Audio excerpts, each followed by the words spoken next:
Hi everyone, welcome back to my channel. My name is Ruby Valdovinos and I'm a real estate agent here in Southern California. As you can see, my background is different as I am in the process of moving in and getting settled into my new home. Anywho, in today's video, I will touch on how much money you need to buy a house in 2022. I'm sure you've heard that you can use as little as 3.5% of the purchase price as your down payment, which are not wrong. However, there are some other costs that you need to keep in mind if you want to buy in 2022. The second thing is closing costs. Lenders typically like to quote you 2 to 3% of the purchase price. And essentially, closing costs are loan origination fees, all these fees. It could be up to 10 separate breakdowns on what a lender will charge you to make sure your loan closes. So make sure you keep that in mind if you're thinking of buying in 2022. Some other out-of-pocket fees when you're buying a home is going to be the inspection and the appraisal. As a buyer, you are accountable for these fees. An inspection can vary from $500 to $600 and an appraisal can vary from $500 to $700. It will depend on what type of appraisal inspection you need and on the time frame. I know in my last recent sale, we had to do a rush, so it did cost a little higher than expected. So just keep that in mind. And I'm sure you're thinking, oh my gosh, the market's gonna crash. It has to, we're in a bubble. I'm gonna link down the video below on why the market will not crash anytime soon and why you need to be aware of these things so you are informed, you are confident, and you know how much you should be aiming for if wanting to buy a house. Now, the most important part of this video is how much more outside of the down payment, closing costs, appraisal, and inspection fees you will be needing. Unfortunately, this market is very competitive. In my recent sale, we were able to close on a house with $25,000 over appraised value, but I think we got lucky. And I say that because I am currently helping another family buy Temecula Marietta, and we're offering $30,000 over appraised value, and offers are not sticking. Other buyers and other competitors are beating our offers, and this is something that maybe not a lot of agents or people in your circle are telling you because they don't want to scare you, but I am here to keep it real and be transparent when you are wanting to buy a house in 2022. The additional money that you need to have saved to compete in this market will vary in the market that you're in the house that you're looking at, the conditions. Does it have a pool?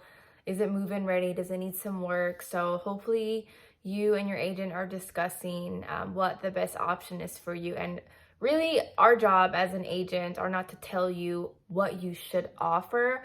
Our job is to tell you what houses are selling for. Essentially, we call it the comparables of the market and how much we think the house may appraise at and how much the house next door sold. But really, all depends on how much you have saved up and how much you want the house. But if you love a house, I recommend make an offer as it is your dream house. Make an offer as you love the house and have it strong. If you have X amount of savings and you know you have this max number, I always recommend to submit and talk to your agent about submitting your offer with the max number up front. You want your highest and best offer up front. I say that because if you do a low and not as confident offer, you probably won't even hear back. You know, if you are getting some seller multiple counter offers and you are in the running, you are definitely offering something that the sellers are liking, but it does not end there. Something that I also wanted to add is if you are in the market and you and your agent are submitting offers and they're not sticking, usually the listing agent does not disclose why they didn't get accepted, how much more the other offers were. Really, they just say, we accepted another offer, or unfortunately, you were not selected. However, in my case, some listing agents have been nice enough to share. And in some cases, houses that we have offered $30,000 over appraised value with the current family that I'm helping, the listing agent has shared with me that we were just under what the highest offer was, as well as other houses where we offered $25,000 over appraised value. The agent told me, yeah, the other offers were way above $60,000, $70,000 over appraised value. So I definitely think the agents that I have been working with are honest and transparent. I really want essentially what's best for my clients and any buyers out there.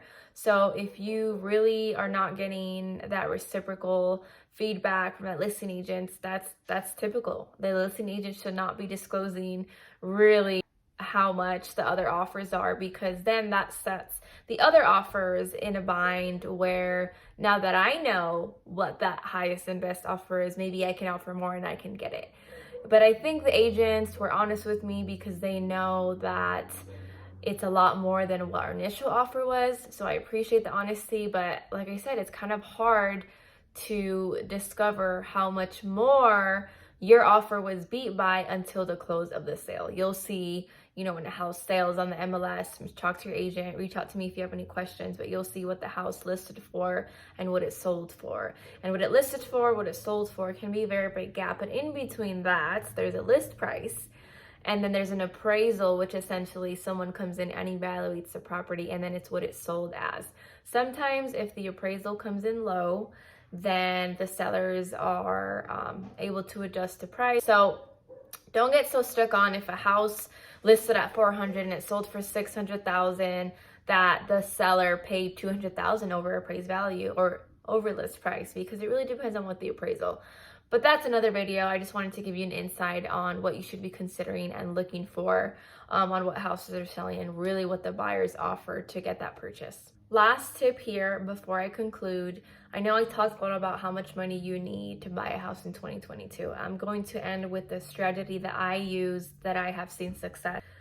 With my recent sale that closed 25,000 over appraised value is making sure I have my buyers in the house from within the list within a couple days. I like to show my buyers the houses as soon as they hit the market. And I do that because if we're the first ones to see it, we offer a really strong, confident offer, and hopefully the sellers are more inclined to accept our offer up front and not wait for a better offer. So if you're in the market or if you're an agent watching this video, I highly recommend you help your buyers get into that house as soon as you can, so you can be essentially play first dibs.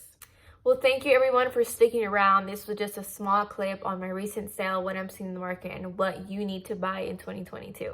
If you are in Southern California, specifically Riverside County, please let me know if you're looking to buy or sell. And for selling your house, I'm going to be posting videos later on in this channel. But just again, thank you so much, and I'll see you next time in my next video. Bye now.